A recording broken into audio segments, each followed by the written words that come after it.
प्रवीण, बिल्कुल ये 1997 की घटना है और उस वक्त जो टीवी था वो उतना नहीं होता था, लेकिन उस वक्त जो प्रिंट मीडिया था वो था, उसमें सुर्खियों में रहा ये पूरा मामला और उस वक्त भी कुछ दिन सुर्खियों में रहा। उसके बाद ये आखिरकार मिस्ट्री क्या है, ये चमत्कार कैसे हो गया, इस चीज को सुलझाने में अभी तक कोई सफल नहीं हो पाया है। क्योंकि जब आप फिलॉसफी से जुड़े लोगों से बात करते हैं, धर्म से जुड़े लोगों से बात करते हैं, तो वो कहते हैं कि जहां साइंस खत्म हो जाता है वहां अध्यात्म शुरू होता है और मेडिकल साइंस भी कुछ चीजों को अनसुलझी पहेली मान लेता है। ये उन डॉक्टर्स ने भी महसूस किया कि आमतौर पर अगर किसी को इतने शॉक दिए जाएंगे और इतनी बार अगर उसको कार्डियक अरेस्ट हो रहा है तो रिवाइव करना मुश्किल है, ये अजूबे से कम नहीं है। तो मेरे मन में भी, मेरे जहन में भी ये विचार आया कि आखिरकार ये पूरा मामला क्या है, वो शख्स कौन है, वो नायाब शख्स कौन है जिसने इतनी बार मौत को दांव दिया। तो मैं भी उनके मोहल्ले में गया और जब उनसे बातचीत की तो मुझे लगा कि कहीं ना कहीं, और उनके पेपर्स मैंने देखे तो मुझे लगा कि कहीं ना कहीं इस पूरी कहानी में दम है और ये कहानी कुछ और रहस्यों को खोल सकती है और एक नई बहस को शुरू कर सकती है, चाहे वो मेडिकल साइंस के लिए नई बहस हो, चाहे वो अध्यात्म के लिए नई बहस हो। तो उसके बाद उन डॉक्टर्स से मिला, उन डॉक्टर्स के भी जो रिएक्शंस थे वो भी उनका भी कहना था कि ये अजूबा है, ये पहेली है। और एक खास बात, क्योंकि तमाम डॉक्टर्स आपके साथ बैठे हैं, ये डॉक्टर राजेश श्रीवास्तव से मेरी जब बात हुई तो उन्होंने बताया कि इस जो उनको 48 घंटे के करीब उनको रखा गया था हॉस्पिटल में और उसके बाद 19 दिन बाद वो रिकवर हुए पूरी तरह और दोबारा जब उनका टीएमसी वगैरह किया गया तो वो सब नॉर्मल आया।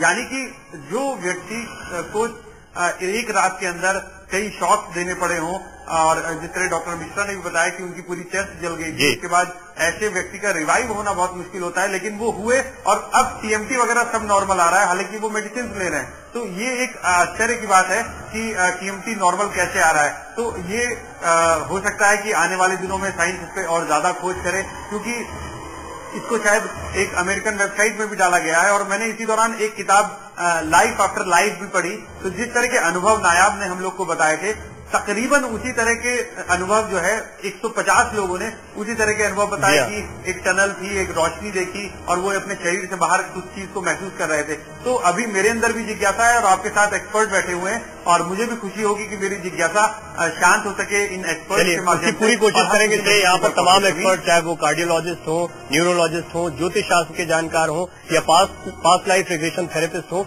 वो सभी इस मसले को देख रहे हैं। उनके अंदर भी बहुत सारी जिज्ञासाएं हैं। तो नायाब अली साहब की कुछ और कहानी, आगे की कहानी भी हम दर्शकों के सामने रखेंगे और साथ ही साथ हम दर्शकों को ये भी बता दें कि नायाब अली खुद हमारे बीच में होंगे, यहाँ उनसे भी हम बातचीत करेंगे उनके अनुभवों के बारे में और तमाम एक्सपर्ट अपनी राय रखेंगे इस मसले पर। एक छोटे से ब्रेक के बाद भी ये खास पेशकश जारी है। शेख, आपका बहुत शुक्रिया ब्रेक पर जाने से पहले।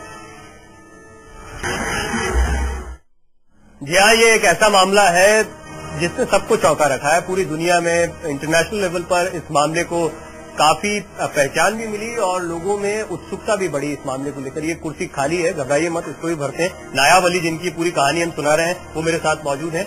नायाब अली साहब, बहुत स्वागत है आपका हमारे इस खास पेशकश में। नायाब अली साहब वही हैं जो जिनके बारे में अभी तक हम जिक्र कर रहे थे, 14 बार जिन्होंने मौत को मात दी है, ऐसा कहा जाए तो ठीक होगा।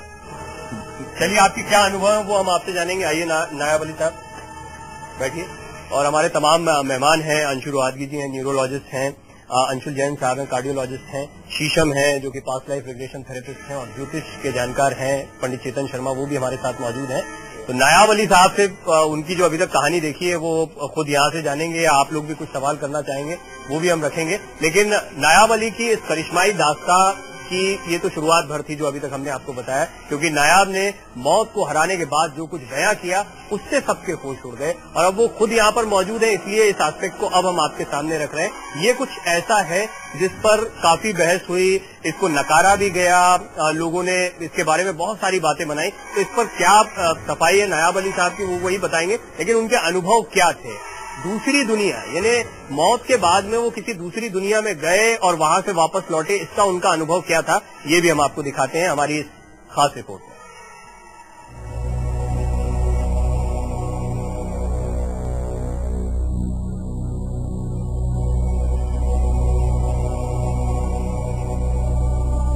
उसकी रूह देख रही थी अपने ही जिस्म को, देख रही थी कि डॉक्टर किस तरह से बेजान शरीर में ध्यान फूंकने की कोशिश कर रहे हैं।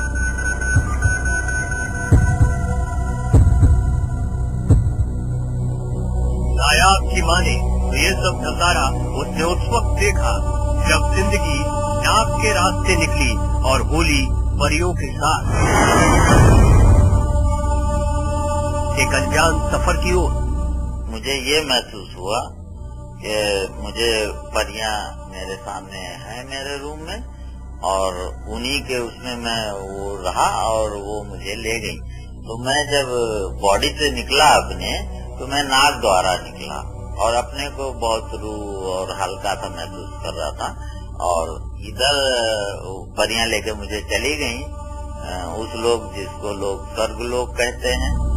उस यहाँ का एक एक पल आज भी नायाब के जहन में ताजा है। नायाब बताते हैं कि आगे आगे वो खुद चल रहे थे और पीछे पीछे परियां।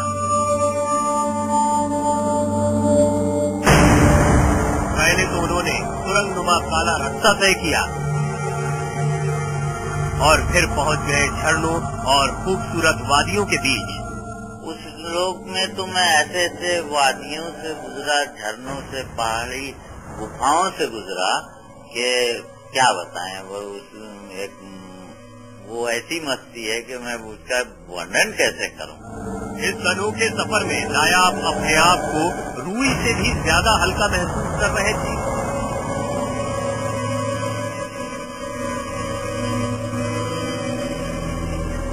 इस दौरान नायाब को वो लोग भी मिले जो अब दुनिया से विदा ले चुके हैं। नायाब बताते हैं कि 20 साल पहले मिले दरवेश को भी उन्होंने जन्नत में देखा।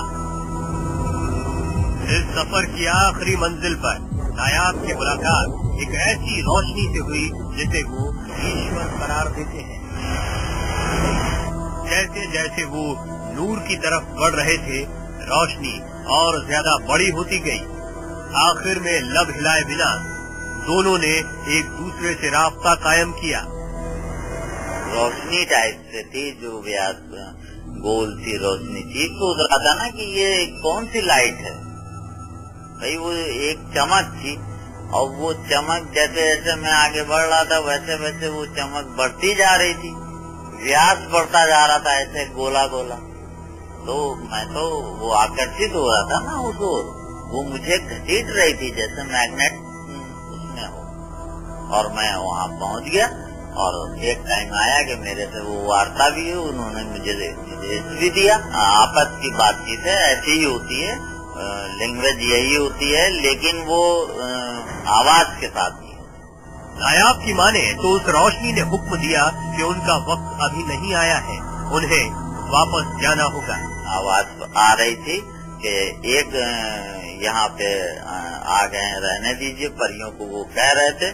और वो दूसरा उसी समय एक आवाज टर्मिनल की बन के आई सामने कि यहाँ नहीं रह सकते।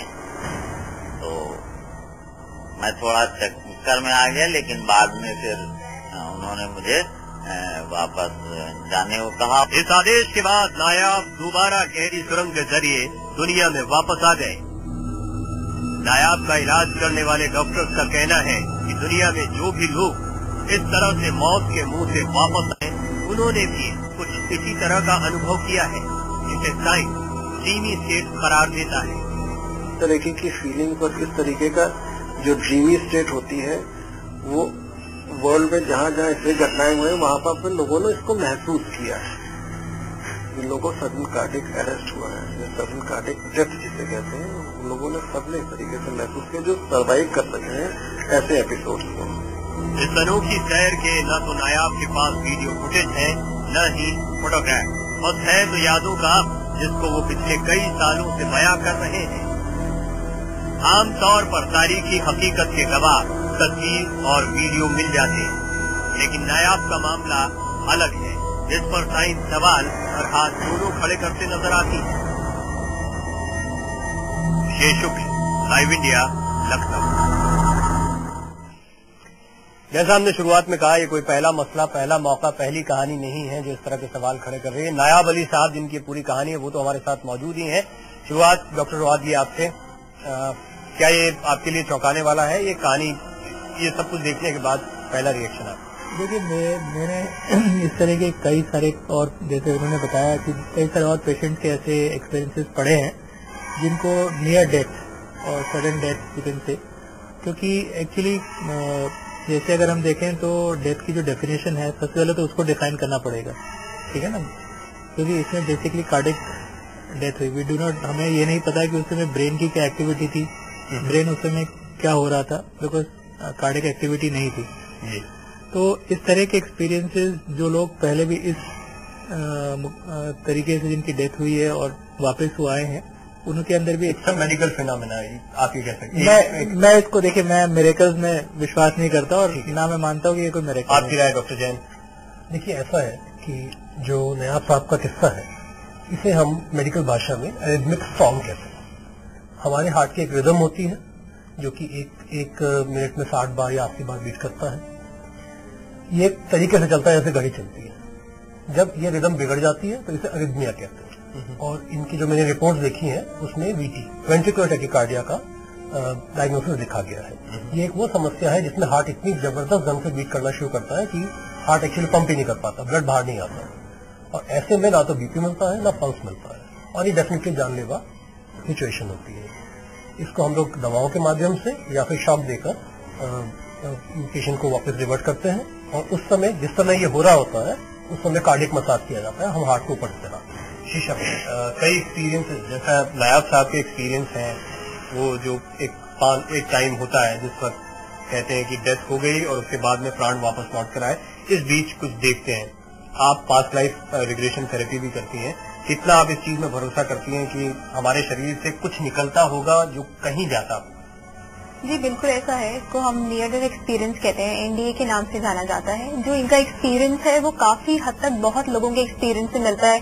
जैसे इनको एक टनल महसूस हुई, इनको एक रोशनी महसूस हुई, इनको कुछ आवाजें आई, इनको वो लोग मिले जो ऑलरेडी मृत हैं। तो ये बिल्कुल पॉसिबल है। इस जस्ट दैट कि हम मेडिकली, और हम ये मानते हैं कि अध्यात्म या मेडिकल साइंस में एक डिफरेंस है, ऐसा कोई डिफरेंस नहीं है। सिर्फ ये कि जहां तक रिसर्च नहीं पहुंच पाती हम उसको कह देते हैं ये पैरानॉर्मल है। जब हम उस चीज को पा लेते हैं हम कहते हैं ये नॉर्मल है। अभी तक हम आत्मा या सोल को टैप नहीं कर सके तो हमने कह दिया ये पैरानॉर्मल है। जिस दिन हम वहां पहुंच जाएंगे वो नॉर्मल बन जाएगा।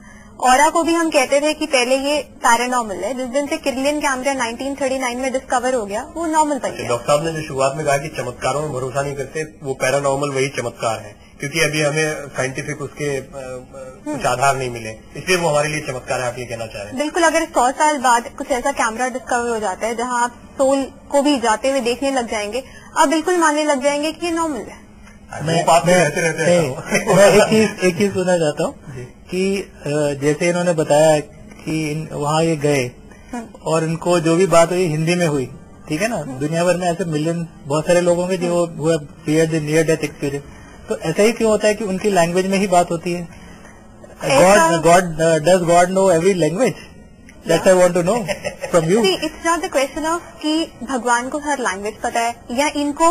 अब कई पिछले शो में ये बात हुई थी कि जी क्रिश्चियन को जीसस ही क्यों दिखते हैं, ठीक है, हिंदू को विष्णु क्यों दिखते हैं। हाँ, ऐसा क्यों है? क्योंकि जब आत्मा एक पर्टिकुलर शरीर में रहती है वो एक शरीर के साथ आइडेंटिफाई करने लग जाती है। अगर इनको इनके इष्ट देव ना नजर आए तो इनके आत्मा को इतनी तकलीफ होगी ये शरीर छोड़ने में कि वो छोड़ ही नहीं पाएंगे। कितने लोग हैं जो मरने के समय उन लोगों का नाम लेने लग जाते हैं जो ऑलरेडी नहीं है, पर वो कहते हैं कि हाँ हमें ये दिख रहे हैं, ये हमें लेने आए हैं, या हमें वो दिख रहे हैं, वो हमें लेने आए हैं। Is just that it helps soul to leave the body.